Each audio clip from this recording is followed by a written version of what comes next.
ਵਾਹਿਗੁਰੂ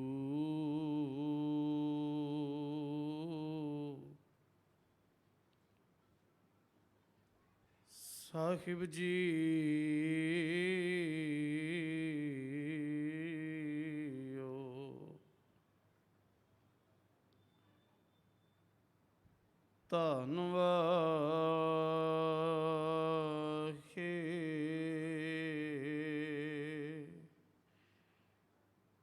ਗੁਰੂ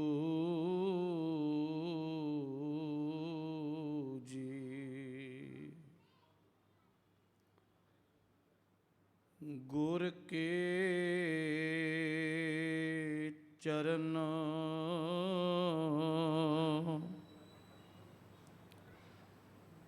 ਜੀ ਕਾ ਨਿਸਤਾਰਾ।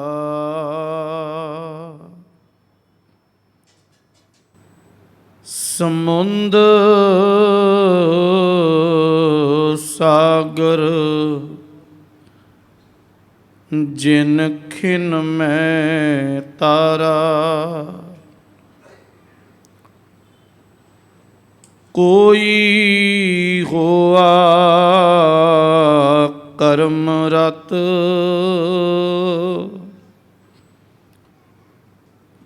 ਕੋਈ ਤੀਰਥ ਨਾਇਆ।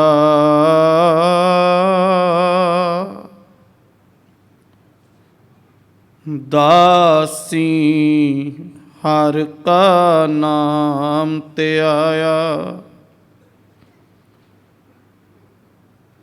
ਬੰਧਨ ਕਾਟਨ ਹਾਰ ਸੁਆਮੀ।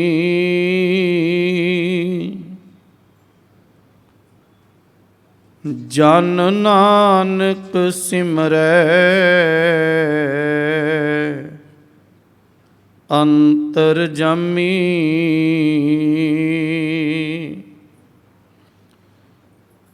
ਬੰਧਨ ਕਾਟਨ ਹਾਰ ਸੁਆਮੀ।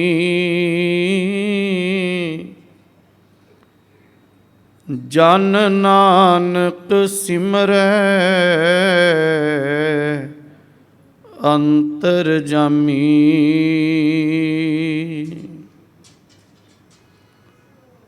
दीन दुनिया के मालिक गुरता गद्दी पेश शोभत अकाल पुरख वाहिगुरु जी के हिरदा स्वरूप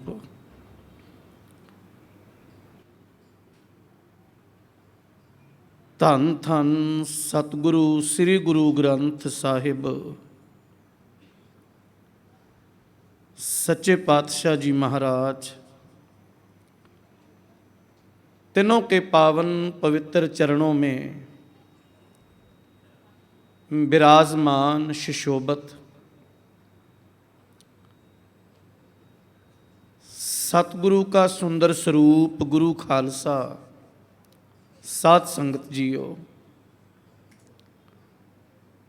गुरु मालिक की अपार अपार बख्शिश की महान पात्र हो।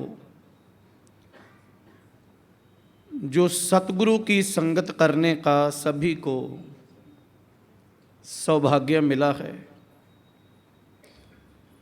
हजूर महाराज सभी पर कृपा करें।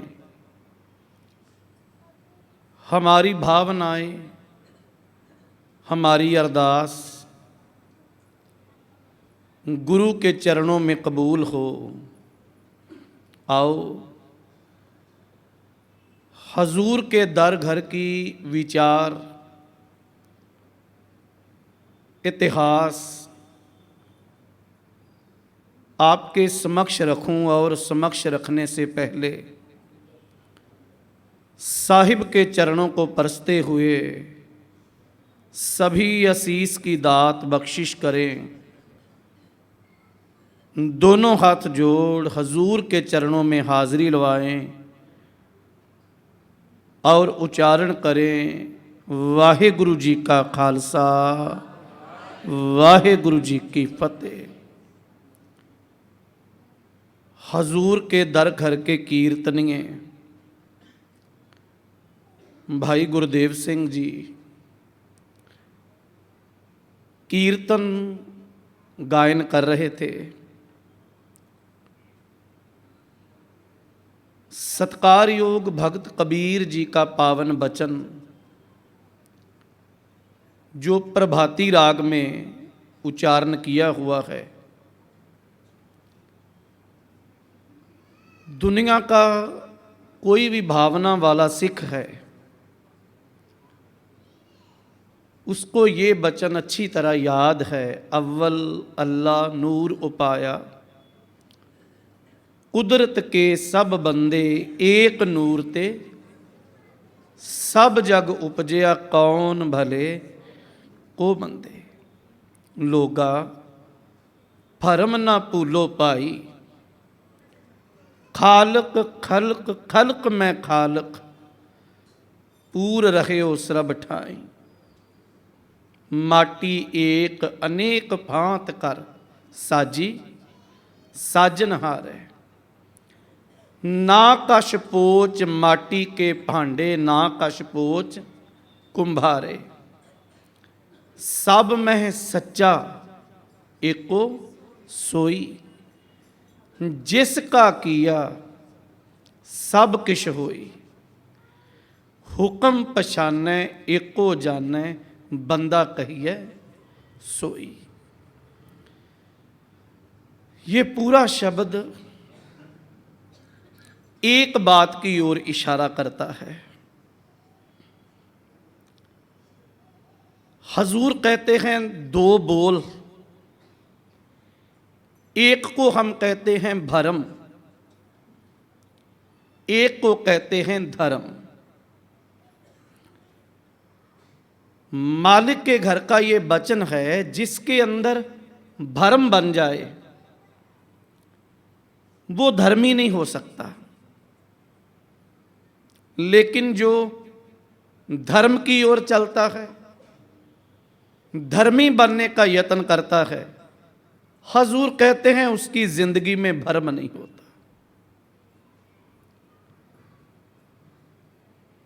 एक लफ्ज आप, शब्द आप वाणी में समझते हो, जिसको हम बोलते हैं शक। वाणी में बोल है संसा। याद रहे जो हमारे संसार के रिश्ते हैं ना, माता पिता बहन भाई, कोई भी रिश्ता है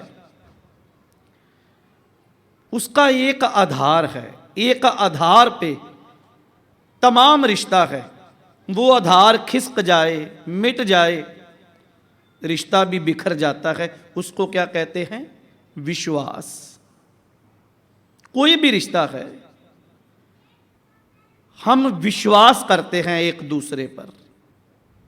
हमें नहीं मालूम हमारी माँ कौन है, बाप कौन है। माँ ने बताया ये तुम्हारा बाप है, ये बहन है, ये भाई है। जितने रिश्ते हैं माँ के बोलों से आरंभ हुए। दुनिया का, लोगों का, सभी ऐसे पता चलता है। लेकिन वो बात क्या है? विश्वास। विश्वास बिखर जाए तो रिश्ते भी बिखर जाते हैं। धर्म भी ऐसा है। हजूर कहते हैं जिस दिन हमारे हृदय में विश्वास खत्म हो गया, जिस दिन हमारे हृदय में शक बन गया, समझ लीजिए उसी दिन हमारा हृदय मलिन होता, मैला होता है। आनंद साहिब की वाणी का वचन है, सहसे जियो मलिन है, कित संजम होता जाए। इस शब्द में भगत कबीर साहिब क्या कह रहे हैं? वो कहते हैं एक शक बन गया इंसान की जिंदगी में। शक क्या है? मैं बड़ा हूं, मैं उच्च जाति का हूं, मैं बहुत अमीर हूं, सामने वाला गरीब है, नीच है, दलित है, हमारी उनसे कैसे बात बनेगी? हजूर कहते हैं जो संसार के रिश्तों को पहचान नहीं सका, याद रखे वो निरंकार को और गुरु को भी कभी नहीं पहचान सकता। उसकी बनाई हुई ये दुनिया की पहचान नहीं, उस मालिक की पहचान कैसे आएगी। भाई साहब जो अस्थाई गा रहे थे बार बार, सब में सच्चा एको सोई, आप में हमारे जो दुनिया में जिंदा लोग हैं, चाहे वो पशु हो, पक्षी हो, फूल हो, कुछ भी है,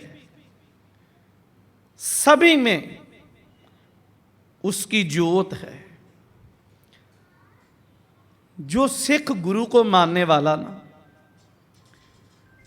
उसकी सुरत पता कैसी हो, उसकी सुरत शब्द में लीन हो। मैं एक छोटा सा वाकया आपसे साझा करता चलूं। पंजाबी के संत कवि हुए हैं सत्कार योग भाई साहब भाई वीर सिंह जी। शायद आप में से किसी ना किसी ने उन्हों का नाम सुना हो। और ये भी कहता जाऊं, कितना भी कोई दुनिया में नास्तिक हो, कितना भी, उनका बहुत साहित्य है लिखा हुआ, लेकिन सिर्फ उनकी एक पुस्तक, उसका नाम है गुरमुख सिक्ख्या। सिर्फ एक बार कोई पढ़ ले, कितना भी इंसान नास्तिक होगा वो आस्तिक बन जाएगा। ऐसे गुरमुख थे वो।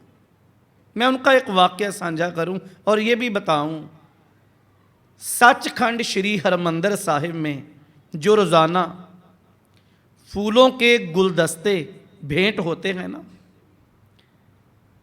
वो आज भी भाई वीर सिंह के घर से आते हैं। आज भी अमृतसर के रहने वाले थे, बहुत समय हो गया वो इस जहान से चले गए। अमृतसर में है एक खालसा कॉलेज, उसके स्टूडेंट थे सत्कार योग डॉक्टर जसवंत सिंह जी नेकी। उन्होंने ये बात अपनी पुस्तक में लिखी है। हम अपना विषय जो आज की विचार इसी बात पर रखेंगे, सब में सच्चा एको सोई। वो कहते हैं कि एक दिन डॉक्टर जसवंत सिंह नेकी कहते हैं, मैं और मेरा एक दोस्त एक दिन खालसा कॉलेज से भाई वीर सिंह की घर की ओर चल पड़े। जब भाई वीर सिंह के घर पर पहुंचे तो क्या हुआ, भाई साहब अपने घर के अंदर जो बगीचा बना है, पार्क है, वहां पर घूम रहे हैं। डॉक्टर साहब कहते हैं, मैं और मेरे दोस्त ने, दोनों ने भाई साहब को हाथ जोड़कर फतेह अर्ज की। भाई साहब ने जवाब दिया और हमें दोनों को आवाज़ लगाई। हमें दोनों को अपने कलावे में ले लिया और बाग में फिर टहलने लगे। क्या देखा, एक फूल पर एक तितली बैठी थी, बटरफ्लाई। कितना समय वहां रुककर वो देखते रहे। और डॉक्टर जसवंत सिंह कहते हैं, मैं उस समय 14-15 वर्ष का था। वो मुझसे पूछते हैं, बेटा ये देखो क्या है। वो कहने लगे, जी ये कोई बड़ी बात तो नहीं, फूल है और फूल पर तितली बैठी हुई है। वो अपने गले से लगाकर कहते हैं, बेटा तुमने सही आंसर नहीं किया।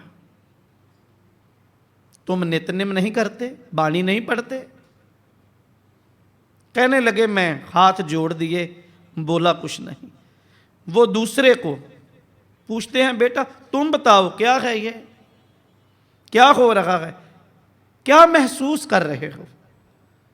उसने भी वो ही जवाब दिया, फूल हैं, फूलों पर तितलियां मंडरा रही हैं। बात सुनकर कहने लगे, तुम भी बाणी नहीं पढ़ते, सिमरन नहीं करते अभी?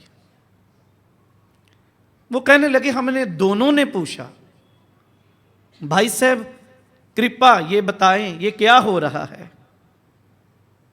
तो वो पता उन्होंने जवाब क्या दिया, वो हाथ जोड़कर कहते हैं, आपे रसिया आप रस, आपे रावणहार। कहने लगे, ना ये तितली है ना ये फूल है, असल में मालिक आप ही है और आप ही अपने आप से रस को चूस रहा है, उसके बिना दूसरा कोई भी नहीं है। यह है गुरमुख की नदर।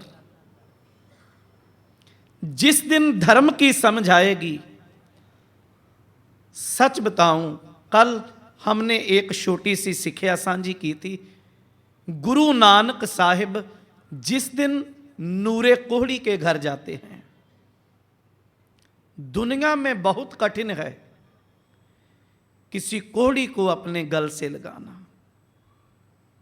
हमें कोई ऐसा दिखता है तो हमारा जीवन नफरत में बदल जाता है। स्वाभाविक है कि ये कैसा है, गंदा है, नीच है, इसको यहां से नहीं खिलौना चाहिए, हटा दिया जाए। पर धर्म कहता है, सब में सच्चा एको सोई, तिसका किया सब किश होई। दुनिया में जो भी बना है, जो हुआ है, जो हो रहा है और जो होगा, वो उसकी मर्जी के बगैर नहीं होगा। आगे कहते हैं, हुक्म पछाने एको जाने, बंदा कहिए सोई। जिसको उसके हुक्म की समझ आ गई, हुक्म समझने के लिए बड़ा दिल और बड़ा दिमाग चाहिए। एक और वाकया साझा करूं इसी बात पर, और सभी अरदास करें कि गुरु नानक साहिब का जो ये पंथ है, हमें उसकी समझ आ जाए। बार बार बेनती करता चलूं, गुरु साहिब ने वस्त्रों का धर्म नहीं दिया। अकेला जो हम चिन्ह पहनते हैं, चिन्हों का धर्म नहीं दिया। पहले एक मेरे ज़हन में छोटी सी बात है, फिर इस बात पर फिर हम आएंगे। आप चिन्ह का धर्म समझते हो, जैसे रोड पर बहुत गाड़ियां चलती हैं, लेकिन एक गाड़ी वो है जिसके आगे लिखा हुआ है एम्बुलेंस। है तो गाड़ी, लेकिन उसका जो चिन्ह है वो बता रहा है कि इसको रास्ता देना भला है, ये किसी की जिंदगी बचा रहा है। लेकिन बाहर लिखा हो एम्बुलेंस, पर उसके भीतर वो हो ही ना जो बाहर लिखा हुआ है, तो क्या होगा? उसे हम धर्म नहीं कहेंगे। जैसे दुकान है, कोई शॉप है, बाहर लिखा हो मेडिकल, भीतर मेडिकल वाली बात ही ना हो, मेडिसिन हो ही ना।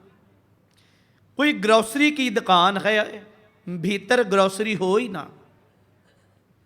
ध्यान दें, बाहर धर्म के चिन्ह हैं, धर्म के वस्त्र हैं, लेकिन जीवन में धर्म ना हो तो वो यहां पर परवान नहीं है।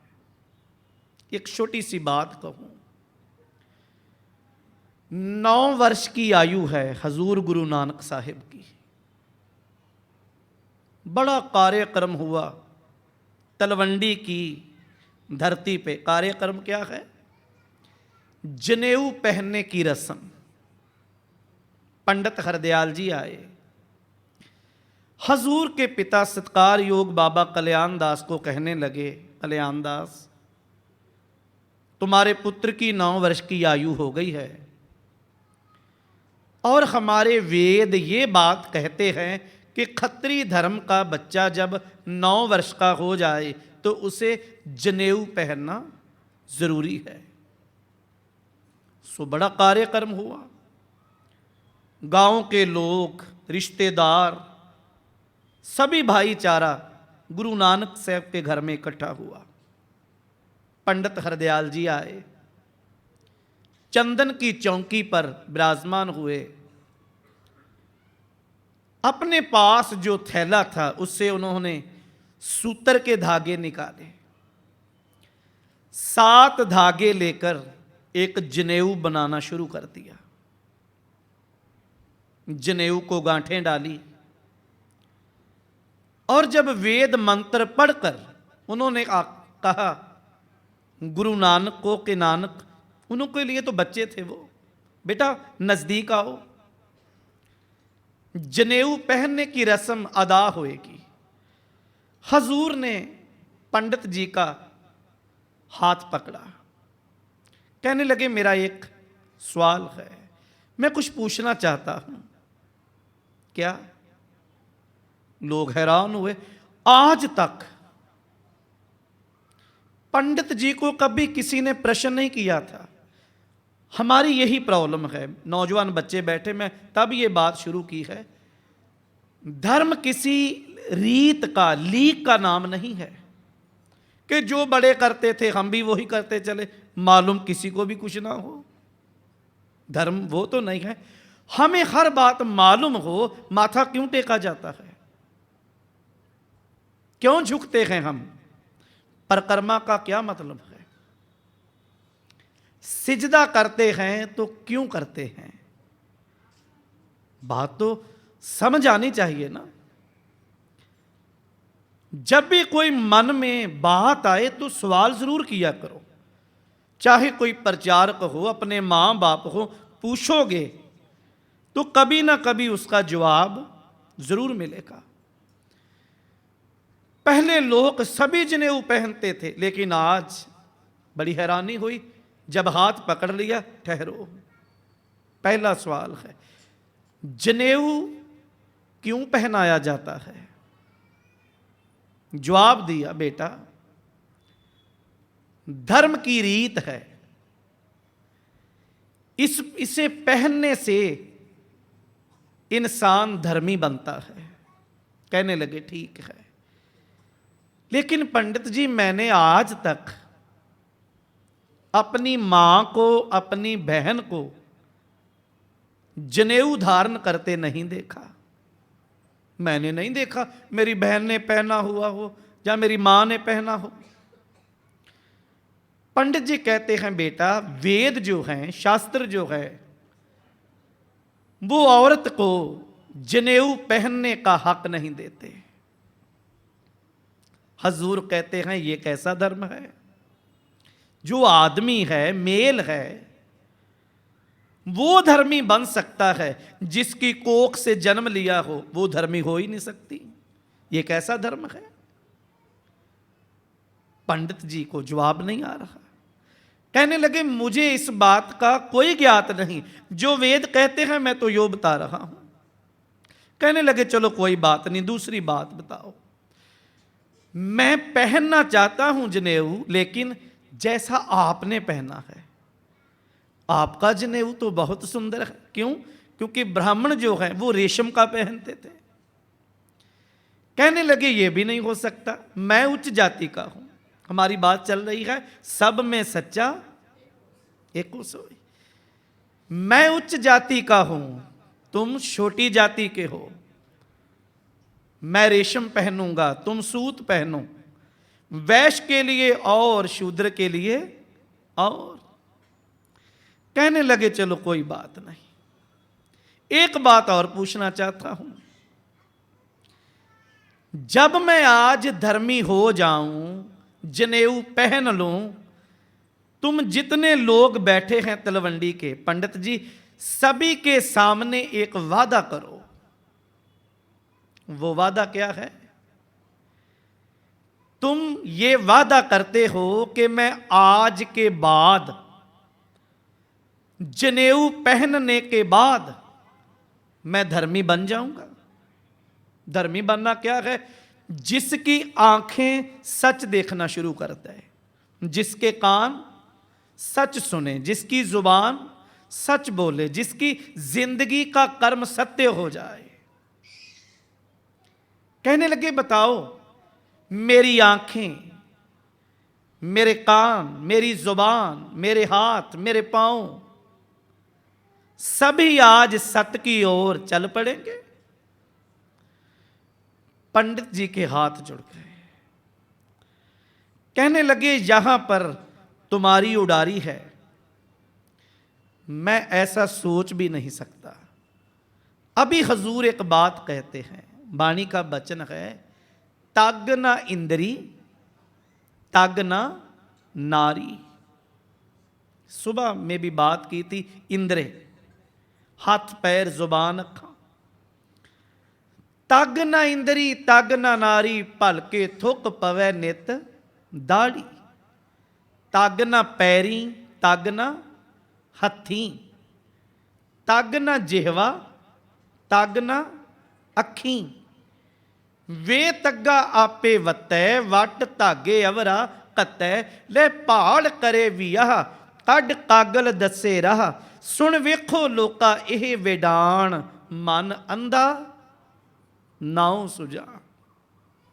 हजूर कहने लगे ये कैसी बात है, कोई इंसान अंधा हो तो लोग कहें ये तो सुजाखा है, ये हमारा आगू है। जब अंधा कोई आगू बन जाए तो क्या सोचोगे, जो पीछे चलने वाले हैं वो कैसे होंगे? किसी गाड़ी का ड्राइवर अंधा हो, क्या मानते हो गाड़ी मंजिल पे चली जाएगी? फिर ध्यान दें, चिन्ह की बात जो है, चिन्ह पहनना, दसम पातशाह ने चिन्ह पहनाए हैं। पहले पातशाह कह रहे हैं मैं चिन्हों को धर्म नहीं मानता। हजूर कह रहे हैं जनेऊ वो चाहिए जो जले ना, जो मैला ना हो, जो टूटे ना। लेकिन जो हमने पहने हैं ये मैले होते हैं, हम धोते हैं।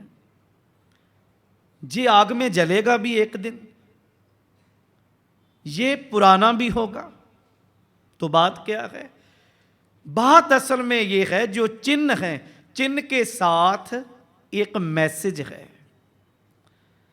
जब हम मैसेज धारण करते हैं तो धर्म की पौड़ी शुरू होती है, धर्म का स्टेप शुरू होता है। मैसेज के बिना नहीं। हम जो बात साझी कर रहे हैं ये क्या है? मैसेज है ये। मैं छोटी जी उदाहरण दे के फिर वहां पर आ जाऊं। हम हाथ में कड़ा पहनते हैं। आपने देखा होगा कुछ लोग अपराधी, बुरे कर्म करने वालों के साथ क्या होता है? पुलिस उसको हाथ कड़ी डालती है। हाथ कड़ी किसको पहनी जाती है? जो बुरे कर्मों वाला हो। हमें हाथ कड़ी नहीं, हाथ कड़ा दिया है। क्यों? हाथ कड़ा जो है ये देखकर हमें याद रहे हम सतगुरु के बच्चे हैं, बच्चियां हैं। हमारे हाथ जब बुरे कर्म वल जाएं, करें, तो याद आ जाए ये मैं नहीं कर सकता, क्योंकि मुझे मैसेज दिया हुआ है। ध्यान दें, कोई बहुत बड़ा कड़ा पहन ले 2 किलो का, तो मैसेज हो ही ना, क्या कहोगे? धर्म है कि पखंड है? पखंड बन जाएगा ना। आज हम कहते हैं हम धर्मी हैं, लेकिन जब तक ये बात की समझ नहीं, सब में सच्चा एको सोई। जब हम किसी से वर्ण वंड करते हैं तो क्षमा करना, हम धर्मी नहीं हैं। हम सिर्फ बातों के धर्मी हैं, हम वस्त्रों के धर्मी हैं, कर्म के धर्मी नहीं हैं।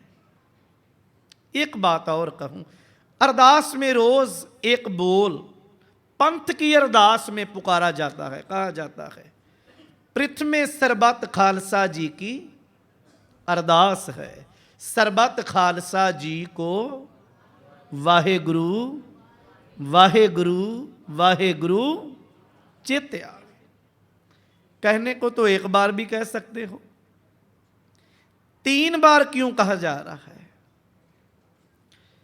सिख को गुरु याद आए मन करके। हम कहीं भी हो, मन तो हमारे साथ ही है। हम देश में हो, विदेश में हो, संगत में हो, अकेले में हो। मैं पहले दिन एक बात बोली थी, हमारी सबसे बड़ी पीड़ा क्या है? हम जो दिखते हैं वो हम है नहीं, जो हम हैं वो हम दिखते नहीं। हमारी पीड़ा असल में यही पीड़ा है, जन्म से लेकर मरने तक यही चली जा रहा है। हम दिखाते कुछ और हैं, करते कुछ और हैं। हजूर कहते हैं कि याद आए मालिक। धर्म कोई भी हो, मुसलमान हो, हिंदू हो, ईसाई हो, पारसी हो, बोधी हो, जैनी हो, कोई किसी को भी मानता हो, मालिक याद आए मन करके। कहीं भी बैठे हैं, लोगों के सामने बातें करना बहुत इजी है, सरल है, लेकिन अकेले बैठ के धर्म कमाना बहुत कठिन है। हजूर कहते हैं गुरु याद आए तो पहली बार मन करके, दूसरी बार कर्म करके। जो हम कर्म करते हैं उसमें भी मालिक की याद हो। कर्म मेरा कर्म है कथा करना, किसी का कर्म है दुकान करना। हर इंसान कर्म करता है। कर्म की तो बात बहुत बड़ी है। याद आए मालिक जब हम कर्म करते हैं तो याद रहे, कोई गरीब है, कोई मजदूर है, उसकी मजदूरी से कुछ चुराकर, ऐसा होता है ना, कोई 8 घंटे काम कर रहा हो, हम कहते हैं नहीं आपका इतना तो टाइम लगा ही नहीं, हम नहीं इतने पैसे देंगे, इतने मिलेंगे, करना है तो ठीक है नहीं तो जाओ। वो क्या करता है? वो तो गरीब है, भूख के लिए जब तड़पता है, रोटी के लिए तो काम करता है। मैं जो बेनती करना चाहता हूं, किसी के पैसे, किसी का हक मारकर आप जितने मर्जी रुमाले चढ़ाएं कोई फायदा नहीं होगा। किसी का हक मारकर जितने मर्जी लंगर लाएं कुछ नहीं मिलेगा। कर्म वो है जिस कर्म में मालिक की याद हो। 3 बार कहा वाहे गुरु वाहे गुरु वाहे गुरु चित आवे, इसीलिए कहा है मन करके याद आए, कर्म करके याद आए। तीसरी बार कब कहा? वचन करके, जो हम बोलते हैं। ध्यान रहे, इधर से जपजी साहब पड़ा है, इधर से इंसान मुख से गालियां निकाल रहा है, इधर से धर्म की बात सुन रहे हैं, इधर से निंदा सुन रहे हैं। हजूर कहते हैं जब तक जीवन में धर्म लागू नहीं तो इंसान धर्मी नहीं हो सकता। सब में सच्चा एक को सो, वो तो सभी में बसता है, सिर्फ देखना आ जाए। बड़ा प्यारा एक और वाक्य मुझे याद आया। धन गुरु गोबिंद सिंह महाराज अपनी गद्दी पर विराजमान हैं। मालिक का एक बहुत अनन्य शिष्य है, भावनाओं वाला, दीवान गोया भाई साहब भाई नंदलाल जी। याद रहे, जब सिफत पढ़नी हो गुरु गोबिंद सिंह साहिब की, भाई साहब भाई नंदलाल उन जैसा दुनिया में विद्वान कोई नहीं। सिफ्त लिखते हैं तो बाकमाल। खैर मैं उतना ही वाकया साझा करूं। इतने विद्वान थे कि बादशाह औरंगजेब के दरबार के मुखी थे। सोने की कुर्सी पर बैठना, बातचीत, विचार करनी, यहां का छोड़कर सब कुछ गुरु गोविंद सिंह के चरणों में चले गए। सारा दिन सेवा करते। मैं ये भी बात कहता चलूं, कल भी करी थी, जितना समय मिले 5 मिनट 10 मिनट जब भी समय मिले गुरु घर हाथों से सेवा जरूर करें। मैं उनका भी आभारी हूं जो लंगर में सेवा करते हैं, उनका भी आभारी हूं जिन्होंने 3 दिनों से बहुत गाड़ियां संगत को आने और ले जाने के लिए लाई हुई हैं। सेवा है, और जब कोई सेवा करता है तो मालिक के दर से झोली भरती जरूर है।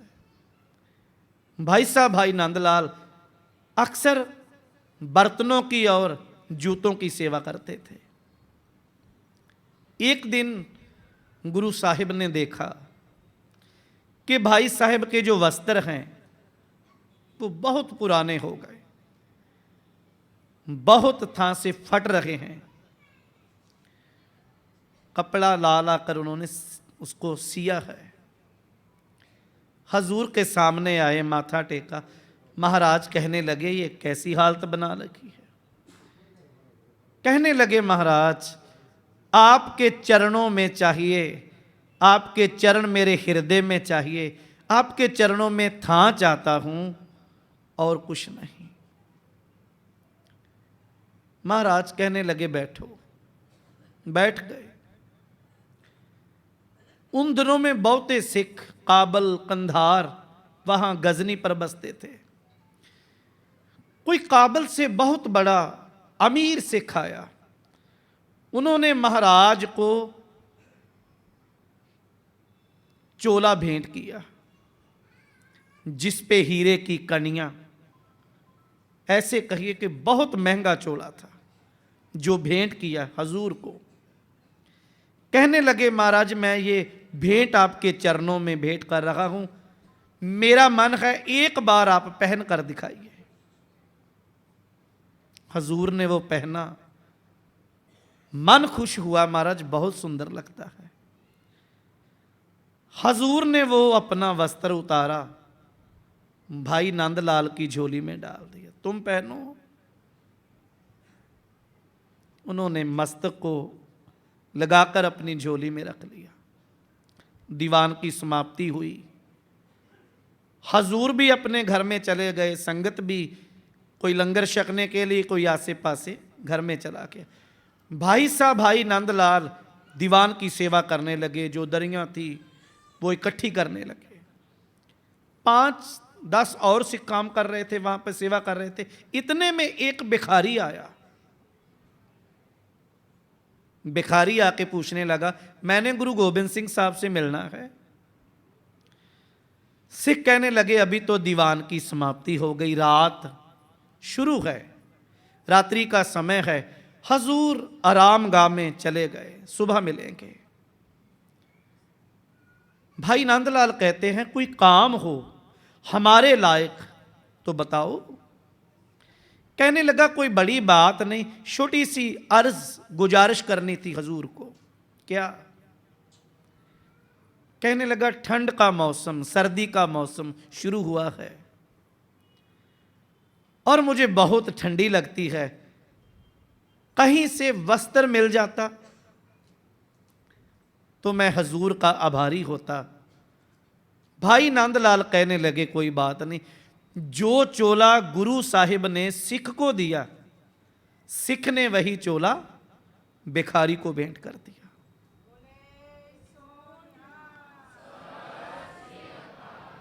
उसने वो चोला डाला, शुक्राना किया और अपनी मंजिल की ओर चला गया। अगले दिन की आरंभता हुई। एक बात हमेशा जहन में रखना, गुरु साहिब से आज तक चलता आया, यहां आपके दोस्त हैं वहां आपके दुश्मन भी हैं, चलता है ऐसा। भाई नंदलाल की तो शोभा होनी थी, जो कुछ उनसे नफरत करते थे वो कहने लगे महाराज ये कैसा सिख है, ये भी आपकी तरह दाता बनने लगा है। महाराज पूछने लगे क्या हुआ। हजूर जो आपको कल किसी ने चोला भेंट किया, आपने इनकी हालत देखकर इसे चोला दिया, महाराज इसने वो चोला किसी और को दे दिया। कहने लगे अच्छा, अच्छी बात नहीं है, बताओ। भाई नंदलाल को सामने पेश किया, बताओ भाई चोला कहाँ है। कहने लगे महाराज मैंने तो किसी को नहीं दिया, जो हमारे जैसे थे वो उसी समय मालिक के सामने पेश हुए, हमने देखा है। दूसरा कहता हमने देखा है, हम गवाही देते हैं, इसने कल किसी भिखारी को चोला दिया है। बताओ नंदलाल झूठ कौन बोल रहा है, तुम या ये 5-10 लोग, कौन बोल रहा है। महाराज मुझे कुछ नहीं मालूम, लेकिन मैं फिर बेनती करता हूं, मैंने वो चोला किसी को नहीं दिया। पहले वालों का वही जवाब है, महाराज नहीं ये झूठ बोल रहा है। हजूर तो सभी बातें जानते हैं। महाराज कहने लगे नंदलाल अंदर की बात बताओ, कहना क्या चाहते हो। कहने लगा महाराज सत्य बात यह है, आप मेरे पर खुश हुए तो आपने वो चोला मुझे भेंट किया। कुछ समय बाद आप भिखारी बनकर आए, मैंने आपका चोला आपकी ही झोली में डाल दिया, मैं कौन देने वाला हूं। उस रूप में मैंने आपको देखा और उस रूप में भी आपको देखा, सब में सच्चा एक को सोई, तिसका किया सब किश होई। 2-4 बोल कहकर समाप्ति कर दूं। जो हजूर ने हमें धर्म दिया है ना, वो है इंसानियत का धर्म। सत बात कहूं, कभी किसी की जिंदगी में जब दुख आता है ना, उसका साथ मत छोड़ो। दुख किसी को पूछकर नहीं आता, जब आता है तो पता नहीं चलता। आज दूसरे पर है, कल हमारे पर भी आएगा। जब किसी को दुख आता है ना, उसका साथ दो। गरीबी है तो साथ दो। बंदा इंसान तो इतना भी कह देना कि तुम टेंशन ना लो, हम तुम्हारे साथ हैं, बस इतना भी कह दो तो इंसान डोलता नहीं। लेकिन हालात ये है, जब दुख आता है तो सभी साथ छोड़ देते हैं। लेकिन ये भी बात कहूं, दुनिया का सहारा इंसानों का सहारा सहारा नहीं है। जिसका मालिक गुरु ग्रंथ साहिब हो, मालिक गुरु ग्रंथ साहिब किसी ना किसी रूप में आपकी मदद करने जरूर आता है, जरूर आता है। बहुत वाक़े ऐसे हैं, सुनाने वाले भी हैं, लेकिन समा इजाज़त नहीं देता। बस यही बात कहूँ कि आप गुरु साहिब के सामने अपनी भावनाएं, अपने हृदय की जो मोहब्बत है, वो मालिक के साथ, मालिक के चरणों में ज़रूर भेंट करें और ये अरदास करें, मालिक हम तेरे हैं, बच्चे हैं तुम्हारे। जब कोई मालिक को अपना माँ बाप मानता है ना, तो दुनिया में कोई माँ बाप ऐसा नहीं है जो अपने बच्चों का बुरा चाहता हो। हमारा गुरु ऐसा है, सो मालिक कृपा करे क्योंकि मैं संगत का, यहाँ की संगत का बहुत आभारी हूँ। पिछले समय कुछ संगत जानती भी है, बहुत दुख मुझे भी आया। संगत ने बहुत कृपा की, आशीष दी, सिर पर हाथ रखा। क्योंकि जो ये जिंदगी है ना, अब बीमार होने के बाद यही कहकर चल पड़ा हूँ, महाराज मेरे स्वास्थ्य तो, मेरी जिंदगी तो खत्म थी, अब जो ये जिंदगी है ये संगत की है। बस ऐसे कृपा करना, आप संगत के चरणों की सेवा करते करते ही ये जीवन संगत के चरणों में भेंट हो जाए। मालिक कृपा करे, इतने दीवानों में सेवा करते हुए, विचार करते हुए बहुत भूलें होती हैं। मालिक और मालिक की संगत हमेशा क्षमा करती है। सभी का शुक्राना है, धन्यवाद है मालिक सतगुरु गुरु ग्रंथ साहिब जी का, समूह गुरुद्वारा प्रबंधक कमेटी का, अति सत्कार योग डॉक्टर रसविंदर कौर जी, छोटे वीर प्रभजोत सिंह जी, यहाँ के प्रधान सेक्रेटरी साहिब, राजकोट की संगत, सभी का धन्यवाद है जो आप संगत के चरणों की धूल माथे पर लगाने का सौभाग्य मिला है। हजूर कृपा करे इसी तरह आप संगत की सेवा करते रहें। आइए अति सत्कार योग भाई सरबजीत सिंह जी, हजूरी कीर्तनीय सचखंड श्री हरमंदिर साहिब, तीनों की मीठी रसना से गुरु शब्द वो गायन करेंगे और हम भावना से सुनेंगे। मालिक कृपा करे, विचारा कहते हुए भूल हुई है क्षमा कर देना। वाहेगुरु जी का खालसा, वाहेगुरु जी की फतेह।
शब्द गुरु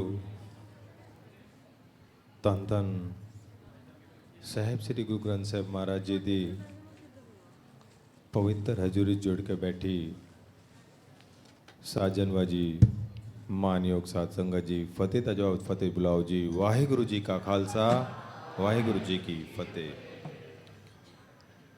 हर कीर्तन सुने, हर कीर्तन गावे, तिन जन दुख निकट ना आवे। जो मनुख हरि परमात्मा दा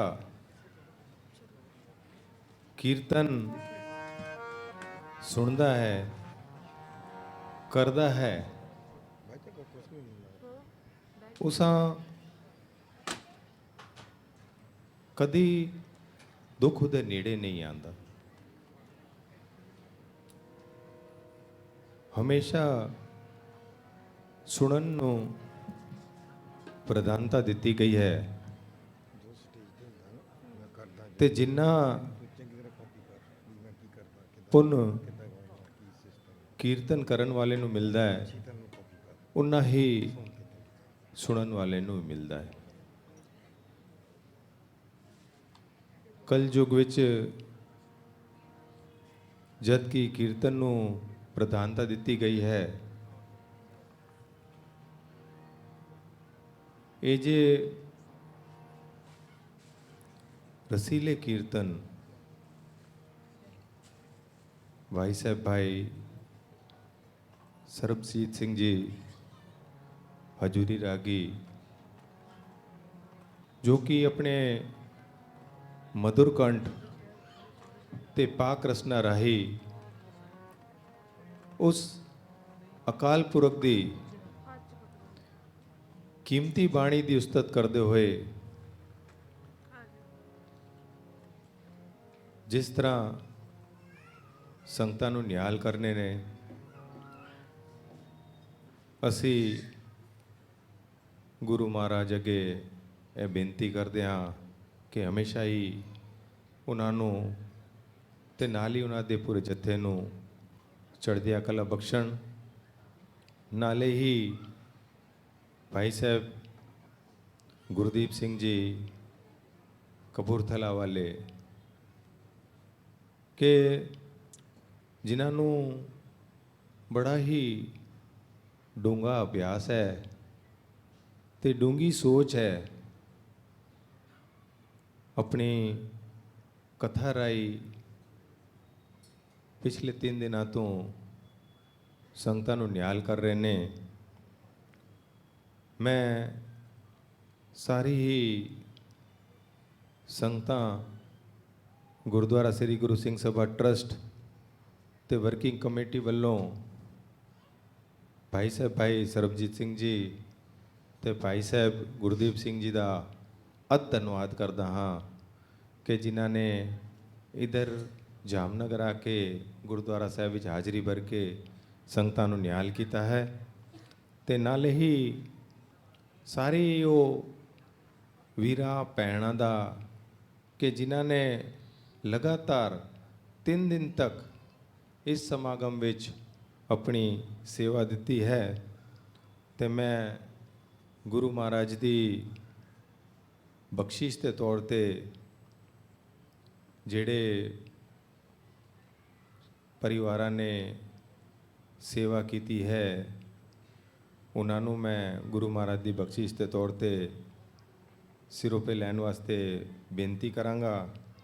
ਮੈਂ ਬੇਨਤੀ ਕਰਾਂਗਾ ਪਹਿਲੇ ਜਿਹੜਾ ਬੱਚਾ ਹੈ ਯੁਵਰਾਜ ਸਿੰਘ, ਉਹ ਗੁਰੂ ਮਹਾਰਾਜ ਦੀ ਹਜ਼ੂਰੀ 'ਚ ਆਏ।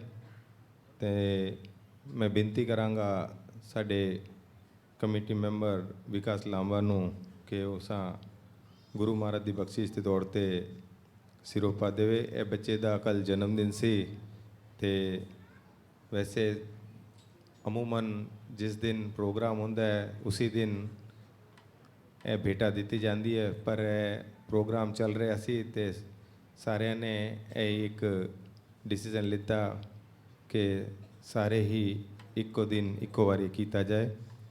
ਮੈਂ ਬੇਨਤੀ ਕਰਾਂਗਾ ਸਾਡੇ ਗੁਰਦੁਆਰੇ ਦੇ ਸੇਵਕ ਸੁਰੇਸ਼ ਭਾਈ ਨੂੰ ਕਿ ਉਹ ਗੁਰੂ ਮਹਾਰਾਜ ਦੀ ਹਜ਼ੂਰੀ 'ਚ ਆਉਣ। ਤੇ ਮੈਂ ਬੇਨਤੀ ਕਰਾਂਗਾ ਸਾਡੇ ਕਮੇਟੀ ਮੈਂਬਰ ਲਾਲਾ ਭਾਈ ਨੂੰ ਕਿ ਉਹ ਗੁਰੂ ਮਹਾਰਾਜ ਦੀ ਬਖਸ਼ਿਸ਼ ਦੇ ਤੌਰ ਤੇ ਆਪ ਜੀ ਨੂੰ ਸਿਰੋਪਾ ਭੇਟ ਕਰਨ। ਤੇ ਨਾਲ ਹੀ ਮੈਂ ਬੇਨਤੀ ਕਰਾਂਗਾ ਸ੍ਰੀ ਪ੍ਰਕਾਸ਼ ਅਛੜਾ ਜੀ ਨੂੰ ਕਿ ਗੁਰੂ ਮਹਾਰਾਜ ਦੀ ਹਜ਼ੂਰੀ 'ਚ ਆਉਣ।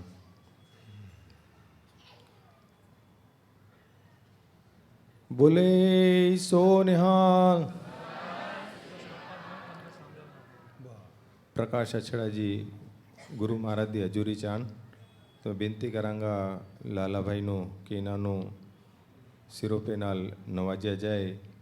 ਤੇ ਜਿਹੜੇ ਇਹ ਸਾਰੇ ਪ੍ਰੋਗਰਾਮ ਦਾ ਲਾਈਵ ਟੈਲੀਕਾਸਟ ਕੀਰਤਨ ਪ੍ਰਧਾਨਾਂ 'ਚ ਹੋ ਰਿਹਾ ਹੈ, ਤੇ ਮੈਂ ਬੇਨਤੀ ਕਰਾਂਗਾ ਸਰਦਾਰ ਜਸਮੀਤ ਸਿੰਘ ਜੀ ਨੂੰ ਕਿ ਗੁਰੂ ਮਹਾਰਾਜ ਦੀ ਹਜ਼ੂਰੀ ਚਾਹਣ ਤੇ ਮੈਂ ਬੇਨਤੀ ਕਰਾਂਗਾ ਸਰਦਾਰ ਹਰਪਾਲ ਸਿੰਘ ਜੀ ਨੂੰ ਕਿ ਉਹਨਾਂ ਨੂੰ ਸਿਰੋਪਾ ਦੇ ਕੇ ਨਵਾਜਿਆ ਜਾਏ।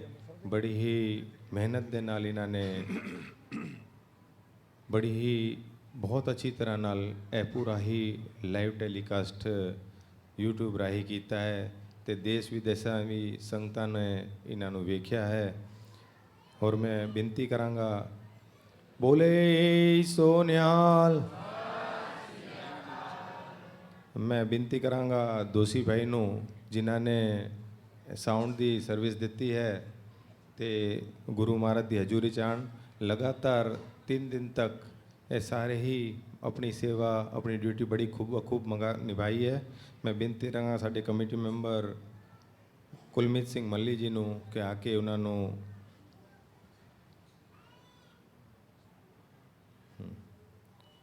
ਬੋਲੇ ਸੋ ਨਿਹਾਲ।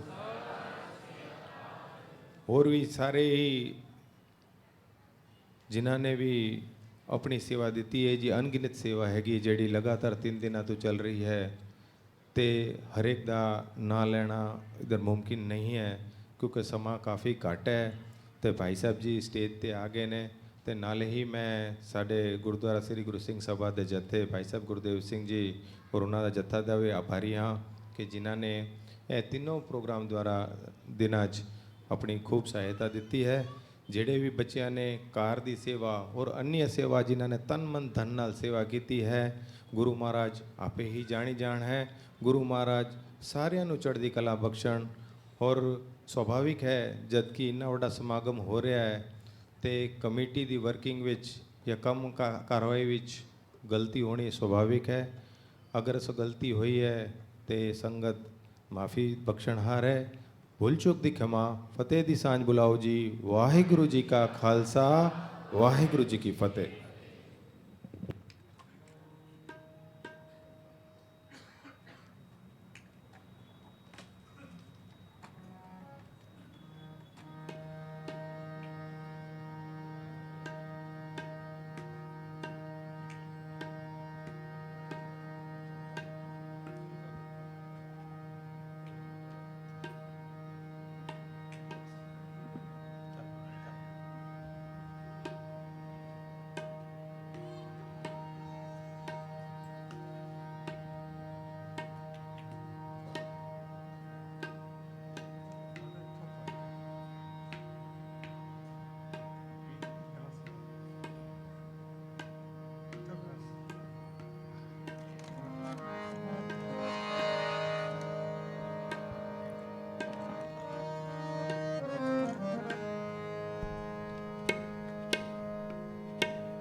ਤਰਨ ਸਵੰਨੀ ਖੜ ਰਤਨ ਜੜਾਵੀ